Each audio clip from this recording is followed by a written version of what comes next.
Стой! Слушай, что за стрельба, браток? Прям как на фронте. Оружие есть? Есть. Наградной.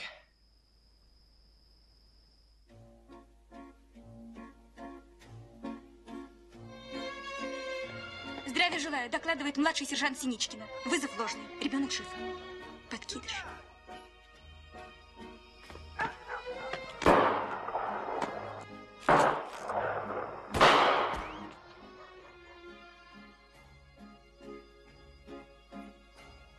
Что за чертовщина? Какой пистолет? Вот этот. Какой?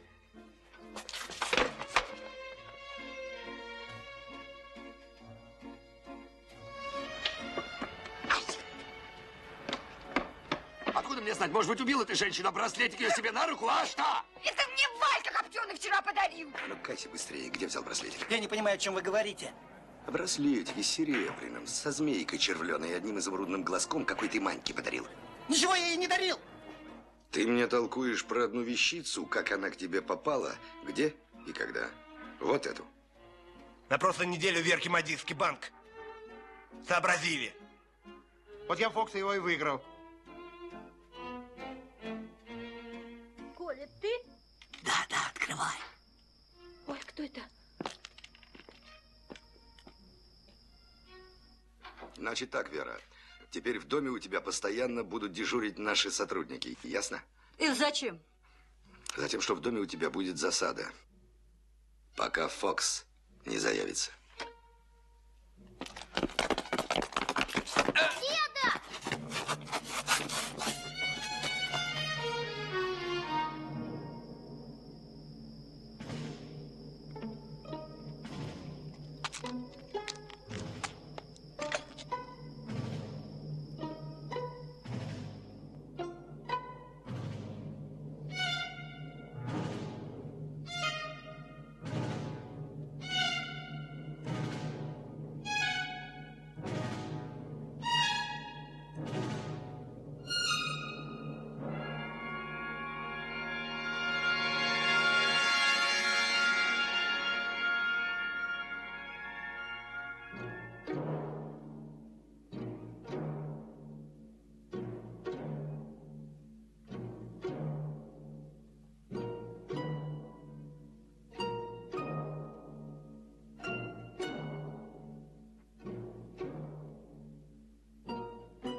Извините, гражданочка.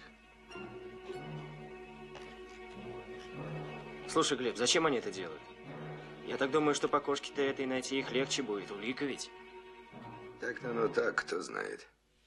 Может, выпендриваются от глупой дерзости своей. Не ученые еще в Муре. А может и похуже. Все соображают, но рискуют. Ужас хотят навести. Дескать, если черная кошка, то лапки вверх и не чирикай.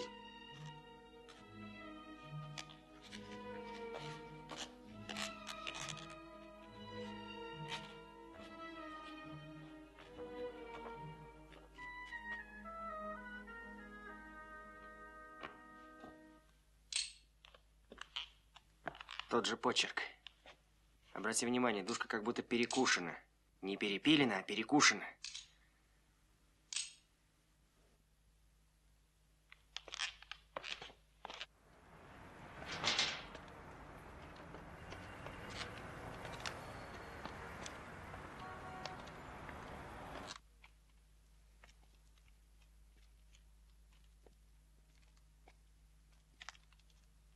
Сзади топором ударили. Сразу насмерть.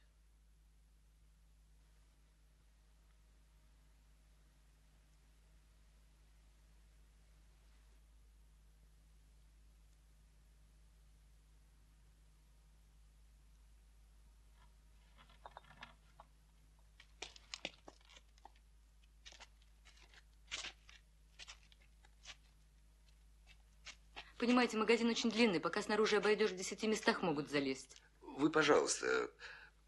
Угу.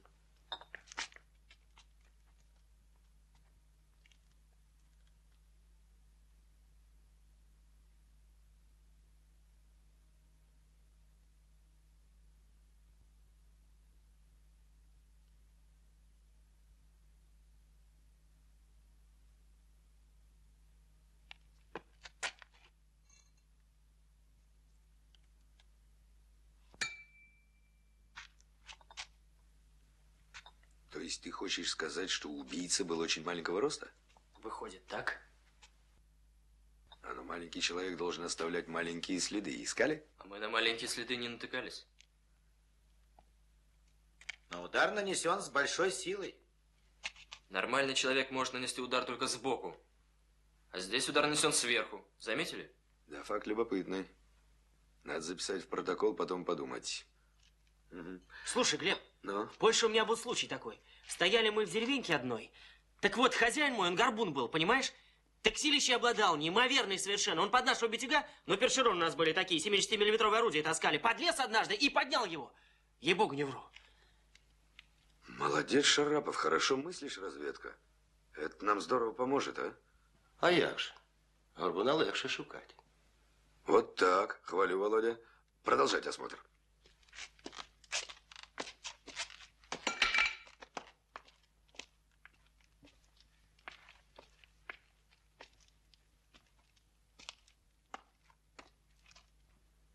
Стареешь, брат, стареешь. Цепкости твоей хваленой больше не вижу. Громкие слова, полный набор уголовной шушеры. И не с места. Мы от тебя другого ждем. Спасибо за доверие.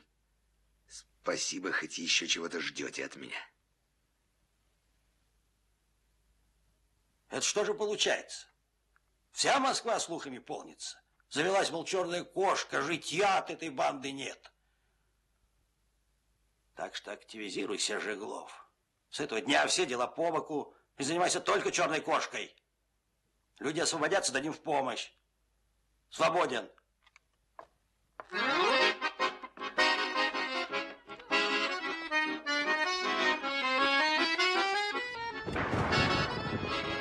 Платье повседневное. В его оформлении используется ткани двух расцветок. Силуэт мягкий, с небольшим прилеганием. Модная деталь кокетка, выполненная из ткани с рисунком кокетки. Летнее платье из шелка с набивным рисунком. Отрезное по линии талии. Мягкую форму лифа подчеркивает драпировка на плече и груди. Шляпа для этого года характерная чуть меньшего объема, подобранные в тон. Элегантный костюм из плотного шелка. Удлиненный жакет, труакар. Отрезной по талии.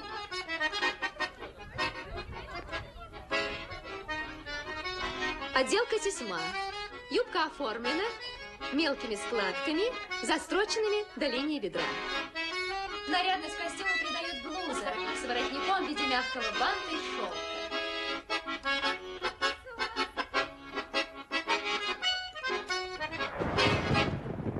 Здравствуйте. Извините. Можно? Можно, можно.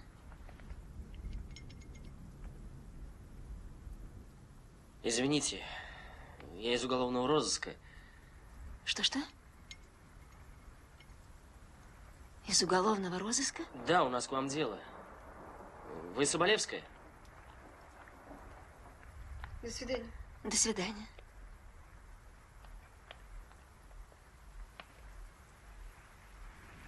А в чем дело? Что случилось? Да, собственно, ничего особенного не случилось, но... Я слушаю вас. Нас интересует один ваш приятель. Какой именно? Извините.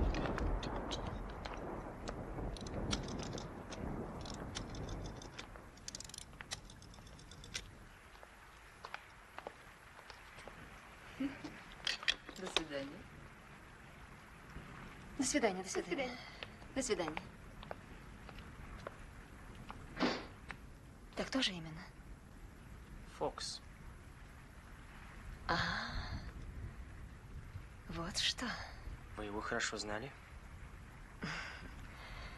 Ну, как вам сказать? Не скрою, я хотела бы знать его лучше. Но, к сожалению, мне это не удалось. Он мой бывший любовник. Мы познакомились 1,5 года назад, случайно. И мне показалось, что... Ах, ну, в общем, у нас ничего не получилось. Мы расстались. Фокс, так его зовут. Вернее, его зовут Евгений, но он предпочитал, чтобы я называла его по фамилии. Я не знаю, что он там натворил по вашей линии, но я ему не верила. Я всегда думала, что он плохо кончит. А почему? Но я не знаю, поймете ли вы меня. Он, как бы это вам сказать, необычен, понимаете? Я имею в виду не внешность, хотя он красивый парень. Я о другом. Он способен на поступок. Он дерзок, он смел, он силен. Не то, что остальная мужская братья. Простите, насчет того, что плохо кончит. Ну, всех этих качеств у него слишком. Таким людям трудно удержаться в рамках дозволенного. Вы с ним расстались давно? Месяца 3 назад. Больше не встречались. А где он живет? Что, действительно что-то серьезное натворил? Если не секрет. Понимаете, уж больно он похож на одного злостного алименщика. Бросил 2 ребят, а сам порхает. Ну и не могли вы объяснить, какой он из себя, как выглядит? Пожалуйста. Да, конечно, роль вы не отвели малопочтенную. Но ради 2 несчастных брошенных детей так и быть. Высок, строен, широк в плечах. Волосы прямые, зачесанные назад. Глаза серые. Лицо такое слегка вытянутое. Губы немножко тонкие, но они не портят его. На подбородке ямочка.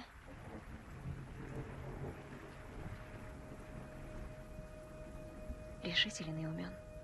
Но, впрочем, вас это не интересует. А орден у него какой? Отечественной войны, как будто 1-й степени. Так, а где он живет, вы, конечно, не знаете. Почему? Знаю. 3 месяца назад я его устроила к своей модистке. В Мариной роще? Да, Марину рощу. Но Вера сказала, что он там бывает редко. Я поймала его по телефону, он сказал, что ночует у Петра. Петра? Какого Петра? Ну, приходил какой-то тип. Рочников, кажется, тоже сказал, что имеет отношение к СМЕРШу. СМЕРШу? СМЕРШу, может быть, я ему в этих делах не Петр... разбираюсь. Ручников.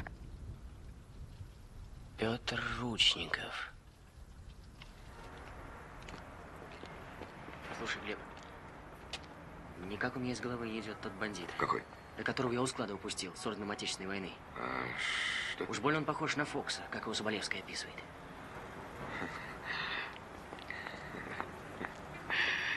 Я думаю, ты переусердствовал, Володь. Ты сколько того офицера видел? Минуту, не больше. Да я эту минуту на всю жизнь запомнил.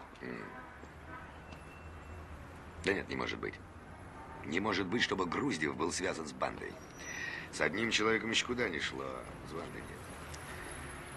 Не того полета эта птица. Здорово.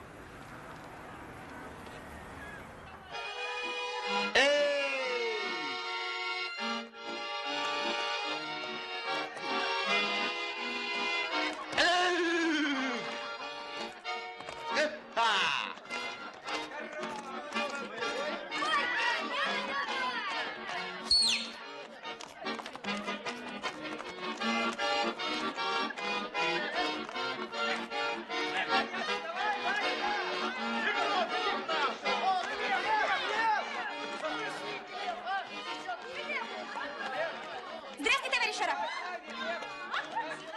Вы меня не узнаете? Моя фамилия Синичкина. Мы с вами в роддом подкидыша отвозили. Забыли меня? Я не забыл. Мы как тогда с вами расстались, я все время о вас думаю. И на работе? На работе тоже думаете? Нет, тут на работе не думаю. У меня от этой чертовой работы прям все время как экзамен. Голова кругом идет от всех этих премудростей. Ничего, научитесь. Мне в первое время тоже совсем не богату было, а потом ничего, освоилась. А поначалу даже на гауптвахте сидела. На гауптвахте? Я тогда еще только месяц отслужила, а у подружки свадьба. Ну, жених с фронта вернулся, а у меня до вечера дежурство. Никак мне не поспеть в парикмахерскую. А очень хотела 6-месячную сделать. Ну, понимаете, и я прямо с винтовкой ушла в парикмахерскую, а тут как раз проверяющие. Ну и все, вместо свадьбы 5 суток на гауптвахте. А как вас зовут? Меня зовут Владимир. А меня Варвара. Пошли.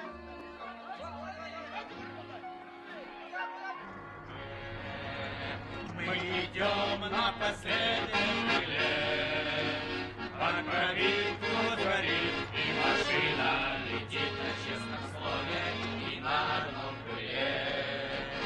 Ну дела, ночь была, все объекты разбомбили мы дотла, вся команда цела, и машина пришла на честном слове и на одном крыле. Я и на задание хожу без оружия.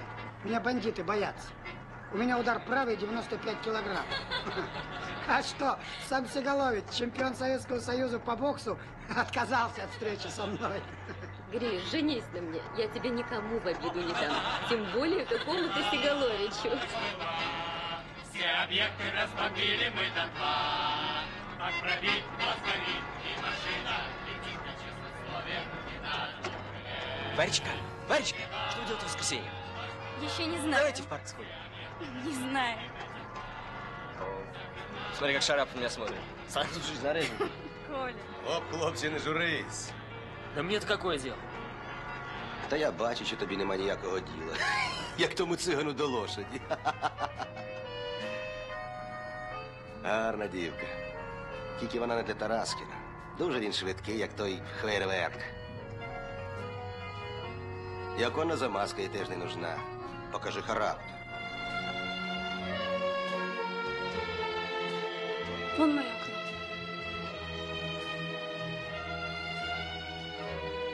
Устала?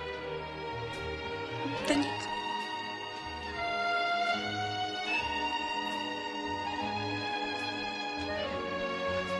Ну и пошла.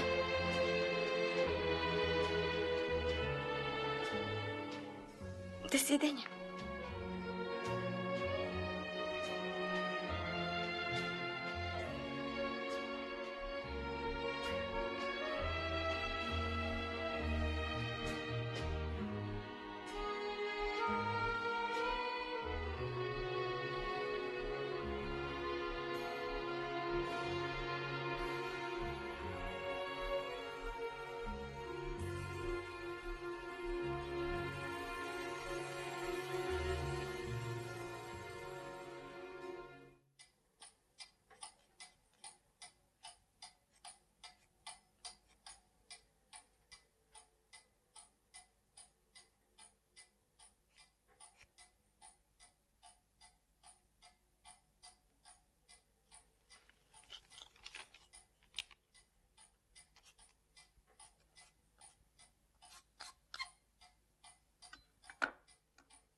Парков, за дверь.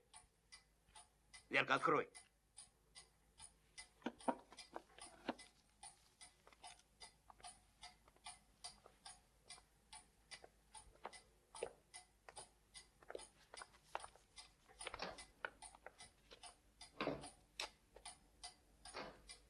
Что это, Верочка? Ты сегодня какая-то грустная. Здравствуйте. Предъявите документы, товарищ. Документы? Это можно. Документы, граждане, в порядке. На пол! На пол!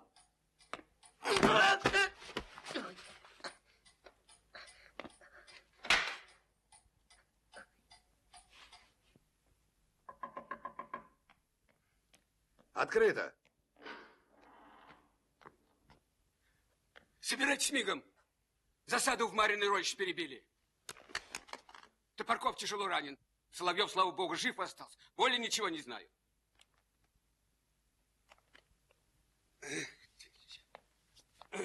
Шевелись. Садись, садись, что ты маячишь.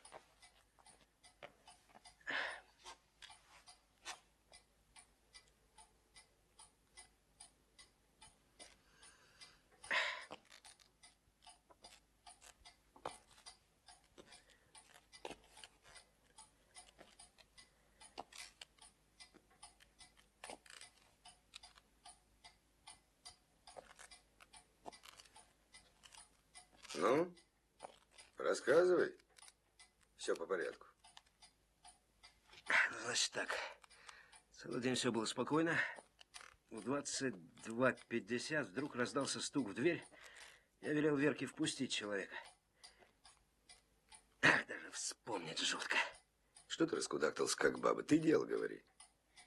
Ну, Глеб, вот я и говорю. Ну, значит так. Топорков встал за дверь, а я за столом сижу. Руководишь, значит. Ну, Глеб, зачем ты так? Так говоришь, будто это я виноват, что он в Топоркова попал, а не в меня.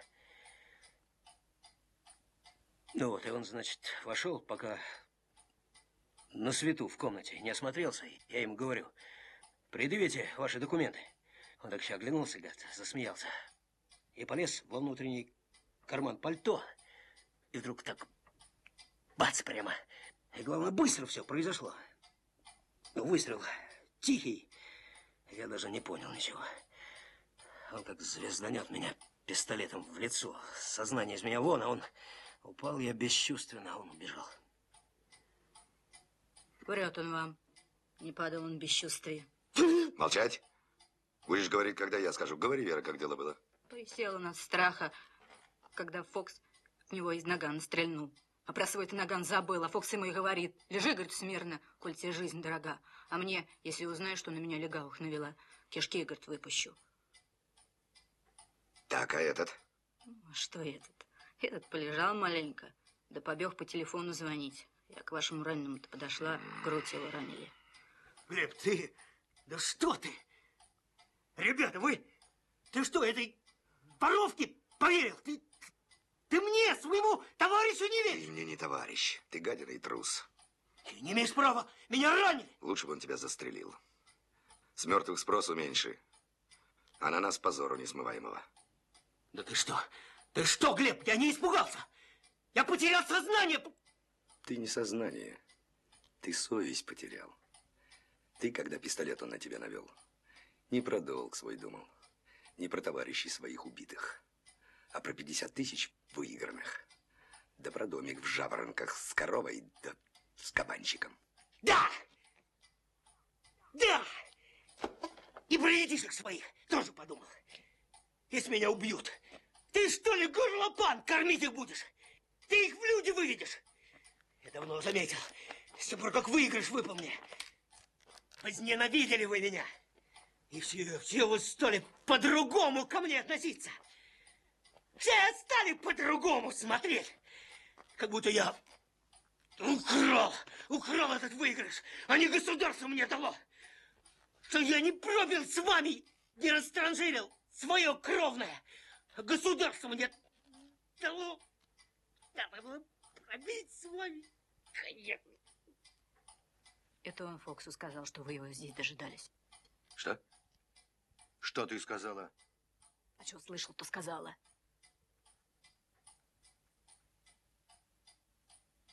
Фокс на него наган навел и говорит: рассказывай, красноперый, кого вы здесь пасете, а то сейчас на небо отправлю. Ну, а ваш и говорит, что сам плохо знает, какого-то Фокса здесь ждут. Ну, а тот засмеялся да пошел.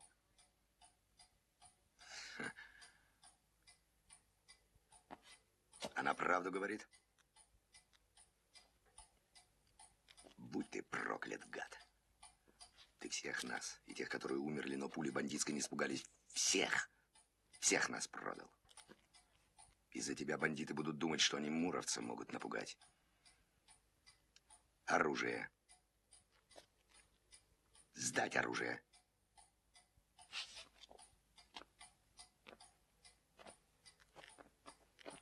Как он тебя напугал? Ты его с предохранителя-то снимал?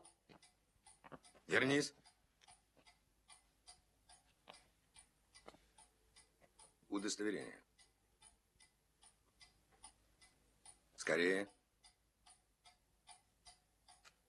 Вон. Вон!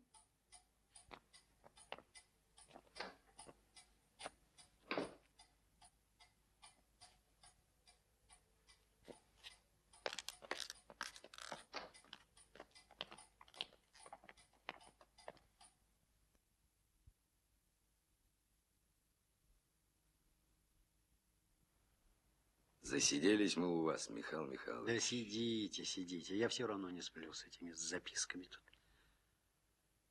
Ну ладно, тогда еще выпьем. У вас что, товарищ умер? Бандиты ранили. А другой сам подох для нас, для всех, подлюка. Не понял. Да ладно. Давай. Войдите. Можно? А, Шурочка. Я картошечки горяченькой принесла. Шура, ну-ка садись с нами. Выпей. Садись. Ешьте. Я не буду. Умаялась, небось, за день. Целый день на ногах стираешь. Вот, Михаил Михайлович, если есть на свете дьявол, то он не козлоногий рогач, а он дракон о 3 головах. И головы эти хитрость, жадность, предательство. И если одна прикусит человека, то 2 другие доедят его дотла.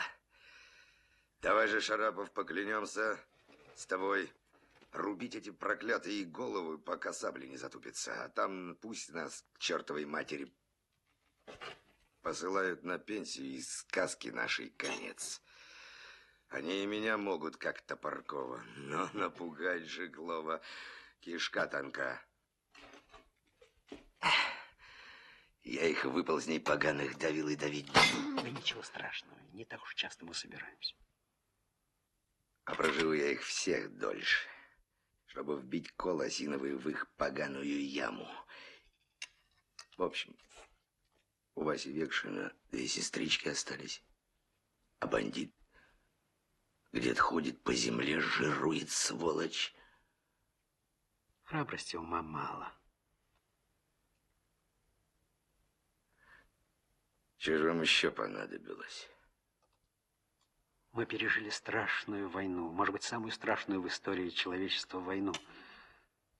И чтобы загладить все это, нужны годы, может быть, десятилетия, чтобы все это залечить. Сколько же вам нужно лет? 20, 30? Я ждать не могу. Я не предлагаю ждать. Я не предлагаю ждать, совсем не в этом дело. Но я, по моему глубокому убеждению, преступность у нас победят не карательные органы, а естественный ход нашей жизни. Человеколюбие, милосердие.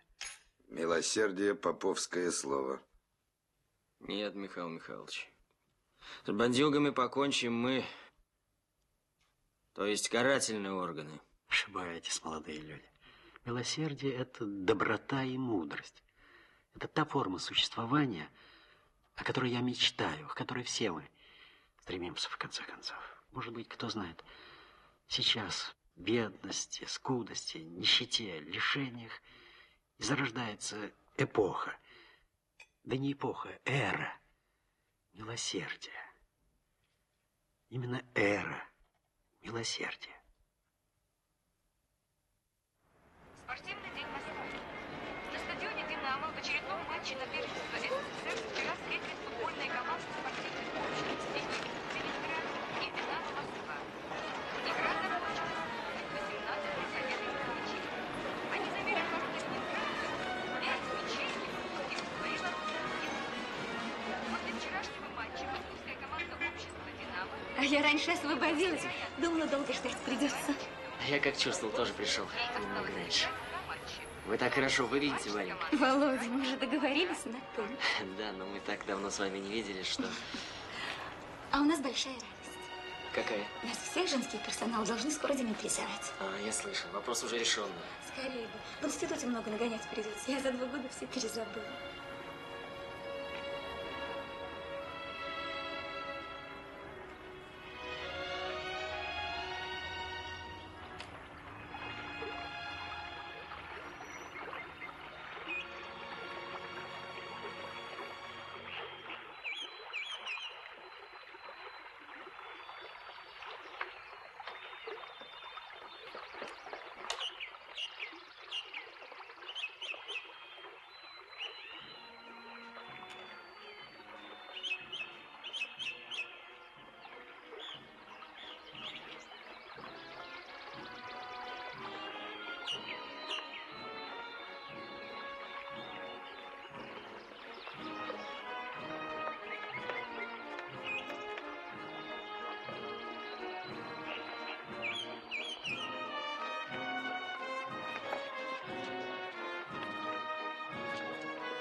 Не смотри так. Интересно, как поживает этот маленький человечек, который свел нас? Знаешь, я тоже о нем подумала. Если бы не этот подкидыш. Слушай, давай навестим его, а? Давай.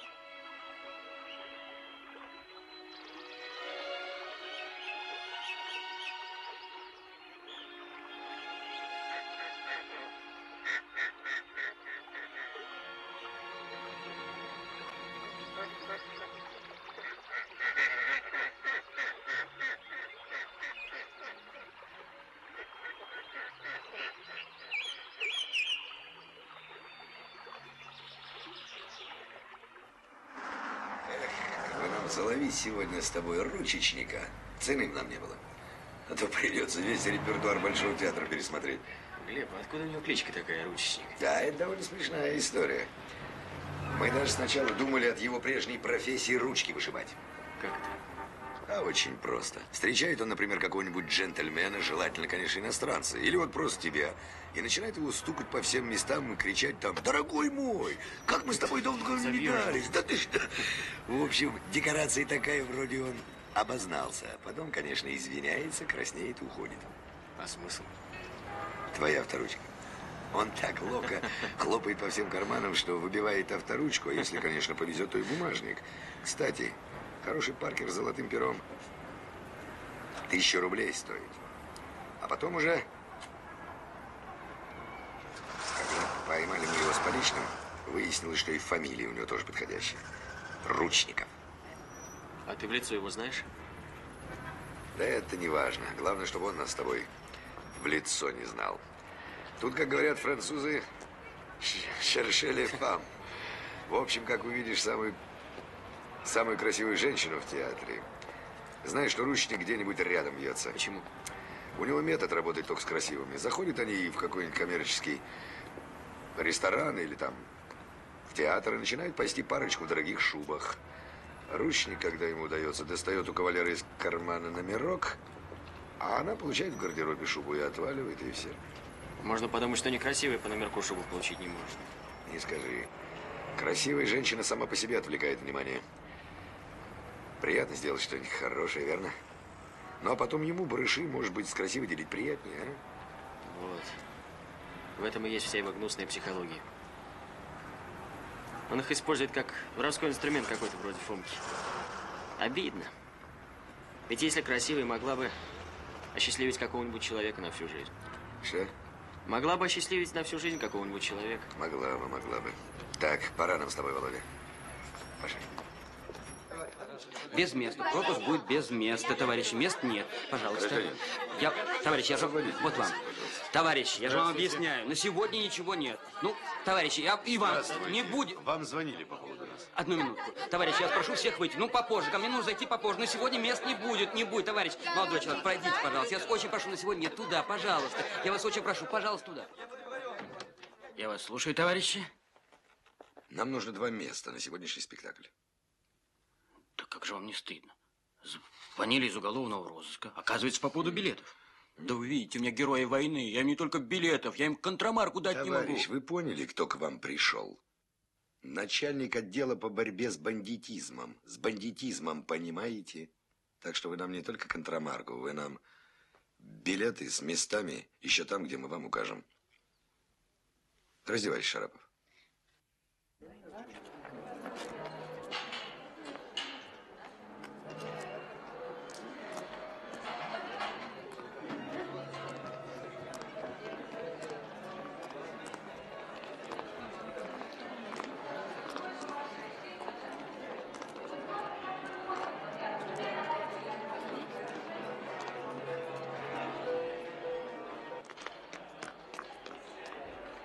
Ерунда какая-то, не техника. Сказал бы мне заранее, я бы свой армейский взял, 8-кратный. Тебе дай воли, ты подзорную трубу сюда приволок. А что ты думаешь? Прекрасная оптика. Слушай, не опоздал бы он только. А что? Я 100 лет в этом театре не был. Хотел бы посмотреть «Лебединое озеро». Понятно. А кого ты, наш красавец, позвал? Где? Да не туда смотришь, вон у того прохода. Ну, вон в сером костюме с дамой.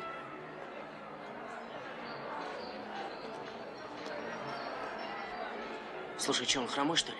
С палкой? Ну да, ты с ним побегай на перегонки. Это он трость для понта носит. Солидности добирает.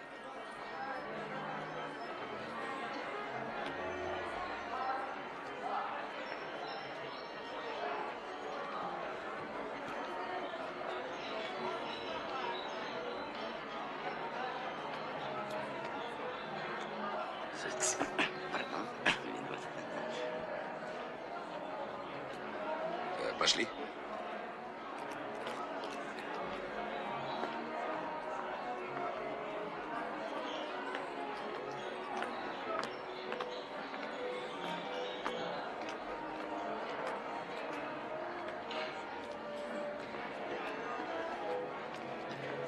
Ты гляди за ним. Покупает программки. Так. Ну что? Понятно.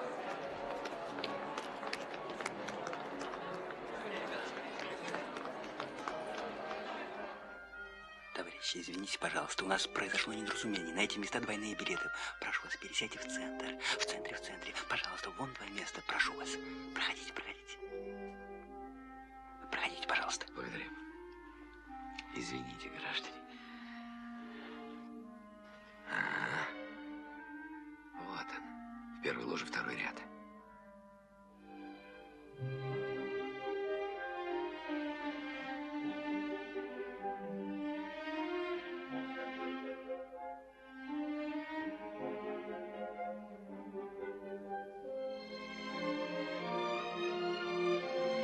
Места жалко, плохие достались. Почему? Прекрасно видно, вот он сидит. Спектакль посмотреть. Хорошо. Спектакль посмотреть хочется, когда еще сюда попадем. Тоже мне театрал выискался. Товарищи, не мешайте слушать. Хорошо, гражданочка. Твой номер 16, смотри за клиентом. Смотреть хочется туда. Куда он денется до антракта? Да ты что, Шарапов? Ты что, думаешь, он в фойе напрасно около англичан терся? Номерочек-то наверняка у него.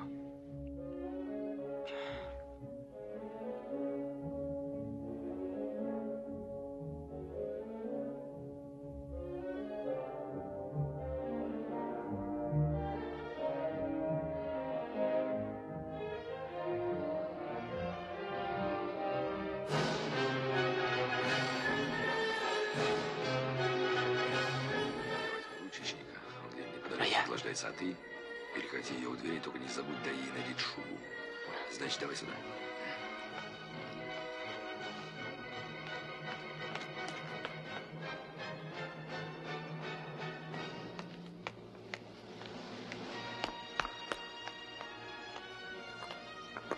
Подождите, гражданочка. Мне поговорить с вами надо. Я с незнакомыми мужчинами не разговариваю. Я незнакомый мужчина из Мура, так что поговорить придется. Без фокусов мне Что не хотелось такое? применять Кто вы такой? Что происходит? Проходите. Товарищи, За кого меня принимаете? только Это что эта недостоверно. гражданка на ваших ничего глазах не- получила шубу Ничего, по я чужому подыму. номерку. Будьте свидетелями. А вы пройдемте со мной. А вы куда смотрите? Что же вы шубу чужую отдали? Проходите, Сейчас, гражданка. сейчас все выясним. Проходите. ко мне. Проходите. Ты. Проходи. Слушаю. Так осрамиться перед иностранцем. Хорошо. Значит, Записываем. посторонних прошу покинуть помещение. А кто здесь посторонний? На несколько минут. Послушайте, любезный, вы когда... Всего на несколько минут. Лучше Любезный, ненадолго. послушайте, Пожалуйста. вы... Пожалуйста. Послушайте, Пожалуйста. вы когда... Превратили он- театр черт знает во что. А вот и вы. Накиньте шубку, здесь прохладно. Пожалуйте сумочку, прошу вас. Извините нас. Ну ничего, я надеюсь, все в конце концов выяснится. Безусловно.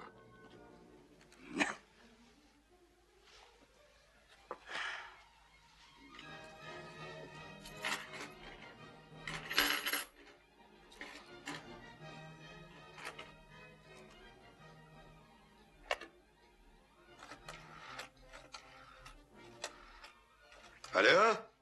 Алло? Слушай, браток, ну-ка запроси мне в адресном данные на Волокушину Светлану Петровну. А? 12-го года. 12-го? Ага. Данные передай Тараскину, пусть едет сюда. Ага. Ну-с?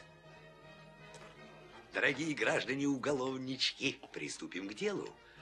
Прежде всего это касается вас, дорогая гражданочка Волокушина, или как вас там по-настоящему, не знаю. Жаль. Жаль. Жаль, что я не художник. Я бы картины с нее писал. Ну да ладно, писать картины не сподобил меня создатель, но некоторые маленькие тайны я угадывать умею. И вот одну такую тайну из вашего далекого прошлого я вам сейчас поведаю. Когда добрый молодец Петр Ручников уговаривал вас сделать первый вынос, вы, естественно, как и всякая женщина, сначала, ну, как сказать, боялись и даже плакали. И говорили, что никогда раньше этого не делали. А он вам говорил, что никто никогда раньше этого не делал. И что стоит только попробовать, как вы сразу убедитесь, как это легко и просто. Потому что и делать-то вам ничего не придется.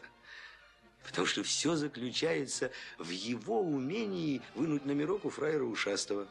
Помните, Волокушина? Помните. Бред. Но вы и тут ему еще не совсем поверили. И он вам показывал уголовный кодекс. И говорил, что за кражу личного имущества у граждан по статье Уголовного кодекса вам положено от силы трешник.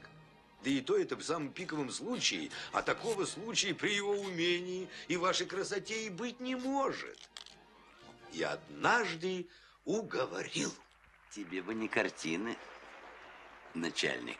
Тебе бы книжки писать. Таким образом, возникло преступное сообщество, именуемое в простонародье шайкой, которое начало с большим успехом бомбить фраеров в различных культурных учреждениях, в Зеркальном театре Эрмитаж, в Третьяковской галерее, в филармонии. Ну, с этим мы позже разберемся. Но сегодня, граждане, случилась у вас промашка ужасная. И дело даже не в том, что мы вас заловили. А сегодня что, постный день? Да нет, день сегодня обыкновенный, скоромный. Да вот, номерок-то вы ляпнули не тот. Вещь вы взяли у жены английского посланника.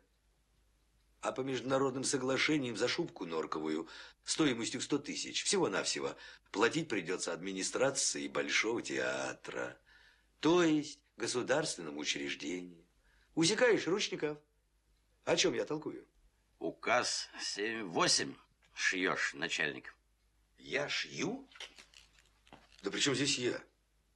Если бы ты посмотрел на себя со стороны, Ручников, ты бы заметил, что указ от 7 августа, который ты 7-8 называешь, у тебя на лбу отпечатан, а у сообщницы твоей Волокушиной тем паче. Так что по десятке вам, граждане, по десятке на душу населения. А тебе-то какая забота о нас, думать? Ну что ж, я был с тобой откровенен. Хочу, чтобы и ты со мной пооткровенничал про дружка твоего Фокса. Плевал я на твою откровенность. Невоспитанный ты человек, Ручников. Выражайся при даме поприличнее, а то я тебя огорчу до невозможности. Ну, это понятно. Но мне-то какой резон с тобой откровенничать? Резон прямой. Чистосердечная помощь следствию смягчает ответственность. Статья 38 Уголовного кодекса. Ничего я тебе не скажу. Не купишь мне на эту туфту. Так что лучше помолчу. Здоровее буду. Здоровее не будешь. Снимешь ты свой заграничный костюмчик, оденешь телогреечку и... Или на лесосеку, или в солнечный Магадан. Может быть. Но уж лучше в клифту лагерном, на лесосеке, чем в костюмчике у Фокса на пере.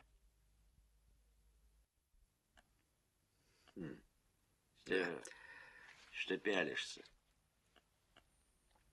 Я вор в законе. И дружков не продавал. Это потому, что закона ты боишься меньше, чем дружков своих бандитов. Поэтому, я думаю, правильнее будет тебя отпустить. То есть как? Как? Ты никто не видел, как ты номерок у англичанина увел? А с шубой застукали волокушину, так что ее мы будем судить, а ты гуляй себе. А я? А вы, моя милая, будете отвечать по всей строгости закона, как положено. А приятеля вашего Ручникова мы отпускаем. Как? Но... Ты свободен, ручечник. Шел вон отсюда. Но я не виновата. Я же не хотела. Я не знала. Я думала, что... Что же я могу поделать, гражданочка? Иди отсюда, ручечник. Не свети, ты нам мешаешь.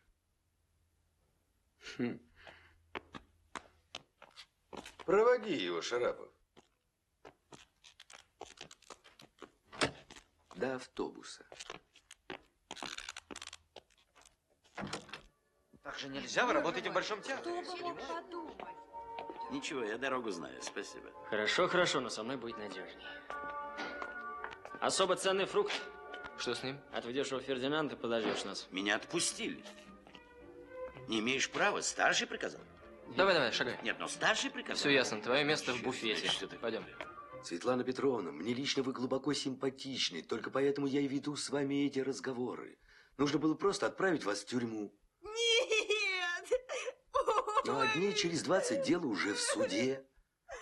Ну, вы же не маленький, сами понимаете. После того, как вас предал Ручников, он ведь вас предал, Ручников. Нам и доказывать особенно ничего не надо. Все ясно. Взяли вас в манто, свидетели у нас имеются. Так что встать, суд идет. Чего вы хотите от меня? Я хочу, чтобы вы сами себе помогли. Чистосердечным раскаянием и своим признанием и рассказом о вашем прошлом вы себе расчистите дорогу к новой жизни. Да, я расскажу все. Я все расскажу, все. Верю. Все. Во всех случаях, когда верю. мы брали чужое. Я вам верю. Верю, что вы на пути к новой жизни. И что этот отрезок вашей жизни вы будете вспоминать как ужасный сон.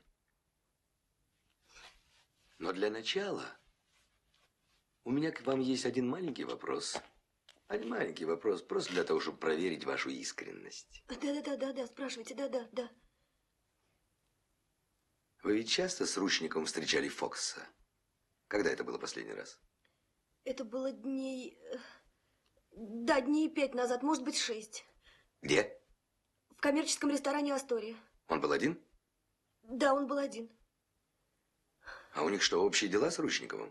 Нет, что вы, Ручников ни с кем дела не имел. Он сам говорил, что у него работа ювелирная, и он в помощниках не нуждается. Прекрасно. А теперь, Светлана Петровна, вспоминайте очень старательно, потому что от этого, может быть, вся ваша судьба зависит дальнейшая. Припоминайте до мельчайших подробностей, как они связывались, Ручников с Фоксом. Ручников с Фоксом. Ручников звонил несколько раз какой-то подруге Фокса. Кажется, Ане. Кто такая, где работает? Я не знаю, но Петя говорил что-то про вагон-ресторан. Может быть, она официантка или на кухне. И вы ее никогда не видели? Нет, не видела. Смекаешь, Шарапов? Ну, конечно же. Продукты прямо с базы, с магазина, они... Ты представляешь, сколько товара можно пропустить через вагон ресторана? Это же Клондайк, Эльдорадо. А скажите, а вы не припомните, как обычно одевается Фокс, Фокс? сейчас скажу. Шарапов, а ну-ка дуй в мур, допроси ручника и вытряси из него любым способом телефон Ани. Крути-верти его как хочешь, но телефон положи на стол. Хорошо. Он носит обычно военную форму без погон, но форма очень дорогая, как у старших офицеров. И еще у него на кителе этот орден Отечественной войны.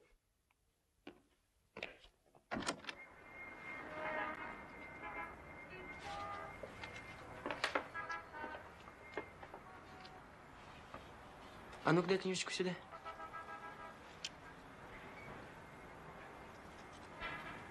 Посмотри, Вань, книжечка какая интересная, а? От бісова душа, одні телефони. А фамілії ж де? Тільки номера та галочки якісь. А вот мы сейчас и посмотрим. На А. Аня.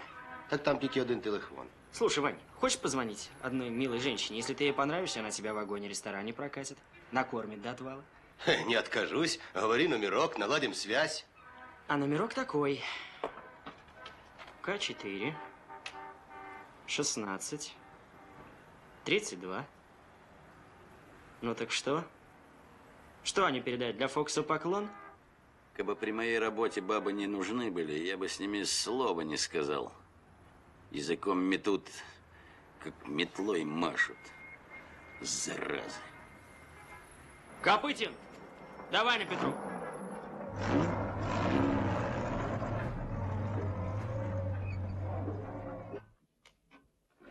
Ну, что, друг ситный? Да вижу, вижу. Есть успех. Хвались. Телефон Ани. Надо проверить через узел, где он установлен, и ехать посмотреть на месте.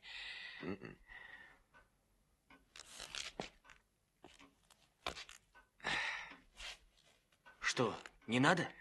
Адрес телефона узнать можно, а ехать туда рано. Там надо сначала провести оперативную проверочку. Не понимаешь? Ну, никакой Ани там нет, и, скорее всего, она никогда там не бывает. Ну, а кто ж там бывает? Не знаю. Скорее всего, никто. Алло, К5-12, 84 мне наберите. Это связной телефон, я с такими штуками уже сталкивался. А, да, Киреев. Жеглов говорит. Ну что, кончилась опера? Ну, балет. Ага, значится так.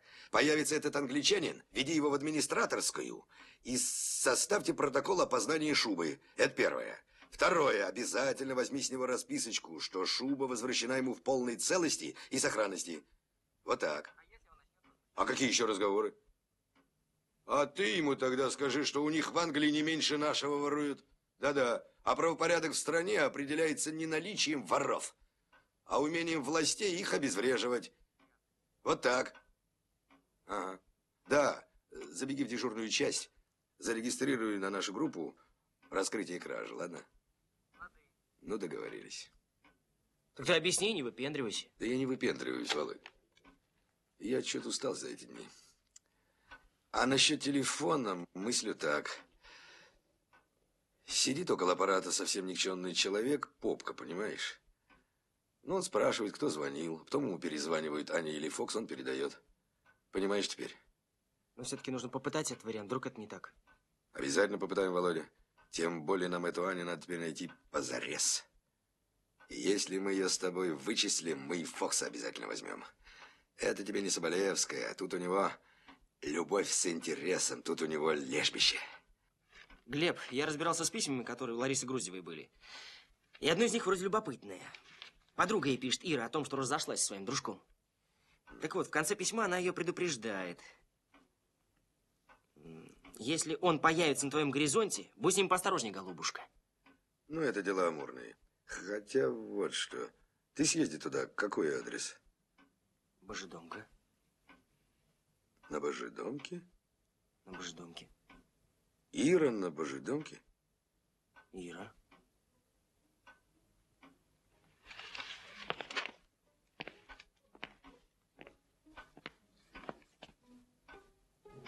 Слушай, Орел, А это не Соболевская часом?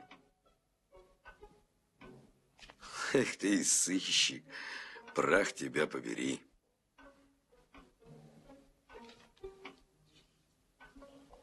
Значит, выходит, Соболевская была знакома с убитой?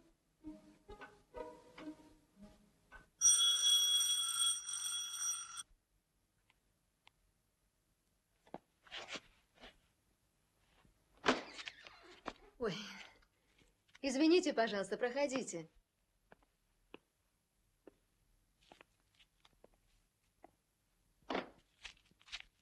Присаживайтесь. Спасибо.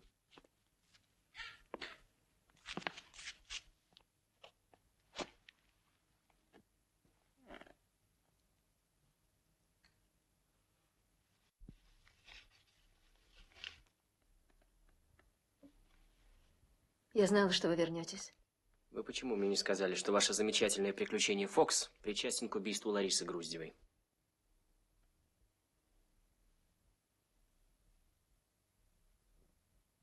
Ведь я только тогда об этом подумала, когда вы пришли. Неправда.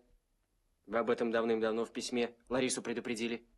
Ну что вы, я имела в виду совсем другое. А именно. Что вы имели в виду, когда написали ей? Будь с ним поосторожней, голубушка. Понимаете, есть вещи, о которых женщине трудно говорить. Я никогда бы вам не сказала то, что скажу сейчас, если бы не смерть Ларочки, перед которой все меркнет, все теряет смысл.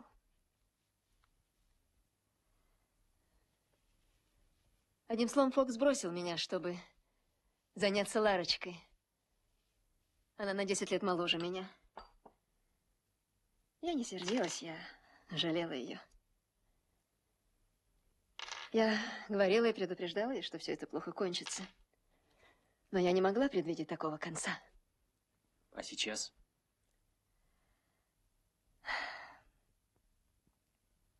А сейчас?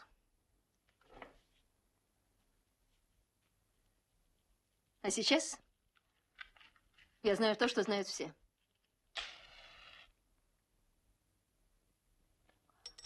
Иван Сергеевич арестован за убийство Ларисы. Еще я знаю то, что вы ищете Фокса. Боюсь, что вы неверно представляете картину преступления. Ведь вы думаете, что Груздев убил Ларису из ревности, так? Невероятно упрощенно все получается. Не забывайте, они мирно расстались. Иван Сергеевич жил с новой женой. Я думаю, не устроил ли Фокс какую-нибудь невероятную, оскорбительную каверзу. Он мастер на такие шутки. А если предположить кое-что другое? Например? Например, что они нашли общий язык с Груздевым против Ларисы. Думаю, вряд ли они не были знакомы. Но тогда как вы объясните, что у Фокса нами найдены некоторые вещи Ларисы? Вы все-таки нашли его? К сожалению, пока только вещи.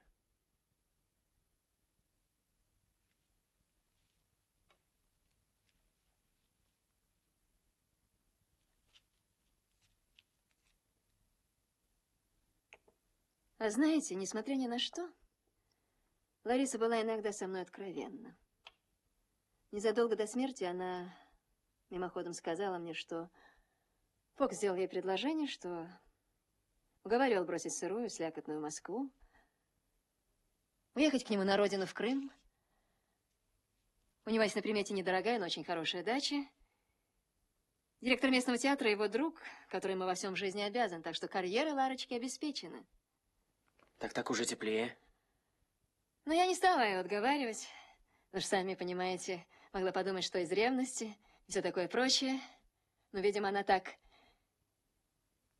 и подумала, потому что выслушала мои советы. Но и только. Да. Действительно, во всей этой истории Фокс и Груздев чем-то связаны друг с другом. Но вот чем, пока мы не можем ответить на этот вопрос. Единственный человек, который бы мог помочь в этом, Фокс. Где он бывает, если вы действительно не знаете его адрес? В ресторанах? В каких? Ну, я не знаю. В музей он не ходит, в библиотеке не записан. Где же ему еще бывать? А вы с ним в каких ресторанах бывали? Да мы были всего 2 раза. Где же? В Астории. Вы должны будете поехать с нами в Асторию и опознать его. За кого вы меня принимаете? Мы вас принимаем за знакомого человека, которого мы подозреваем в убийстве. Кстати, вашей подруги.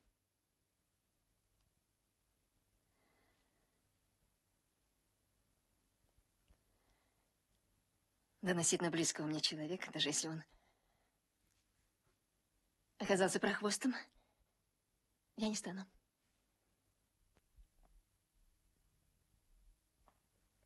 Ты представляешь, Шарапов, как эти мерзавцы распоясались? Девчушка во дворе гуляла, а мать, значит, на работе была. Подходит к ней военный и спрашивает, как твоя фамилия? Нет, дядя спросил меня, как тебя зовут. Я сказала, Лидочка, а фамилия Воробьева. У них отец на фронте погиб. Ну, девчонки, понятно, ничего не сказали. Зачем ребенку знать? А эта мразь, говорит ей, Лидочка Воробьева? Очень хорошо. А где твой папа, Лидочка? На фронте? Вот и нет. Пап твой раненый, в госпитале. Сейчас выздоравливает, возвращается домой. Я вот пораньше приехал узнать, как готовиться к встрече героя. То да сё. Короче, поднялись в квартиру.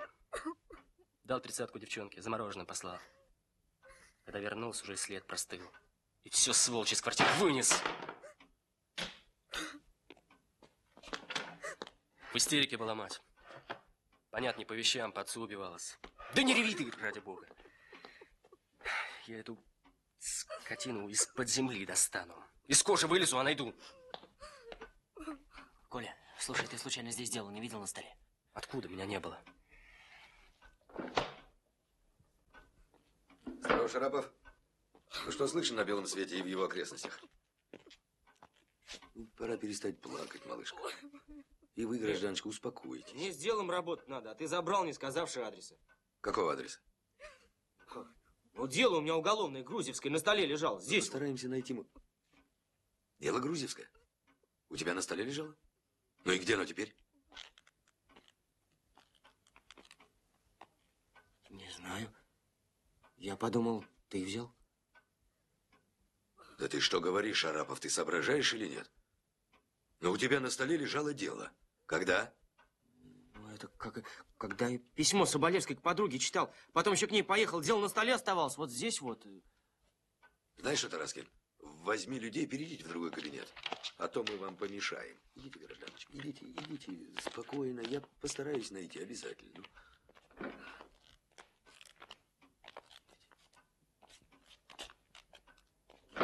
В сейфе смотрел, нету? Куда же нам могло деться, Глеб? Ведь я даже не мог себе представить, что какое-то дело может пропасть из запертого кабинета в Муре. Куда могло подеваться? А ты вот этот вот плакатик внимательно изучал? Товарищ, береги. А дело-то поважнее Нагана будет, а? Ты когда-нибудь его у меня на столе видел? Ну вот так, чтобы меня за столом не было, а дело бы лежало. Да ты его и в руки-то никогда целиком не брал. С ним работаем мы, то Тараскин. Правильно. А с отдельными документами я работаю? Работаешь, ну и что? Ну вот ты, к примеру, хоть один документ у меня на столе прочитал? Не прочитал, ты всегда переворачиваешь, если подходит кто. Правильно. А ты задумался, почему? Я тебе отвечу. Иной преступник за любую бумажку на моем столе или на твоем безразлично полжизни отдаст. От вас у меня, конечно, секретов нету. Но это привычка, понимаешь? Многолетняя привычка. Ни одного документа постороннему глазу. А тут целое дело пропало. Да, история паскудная. Трибуналом пахнет. Что же делать, Глеб? Не знаю, что делать. Думай.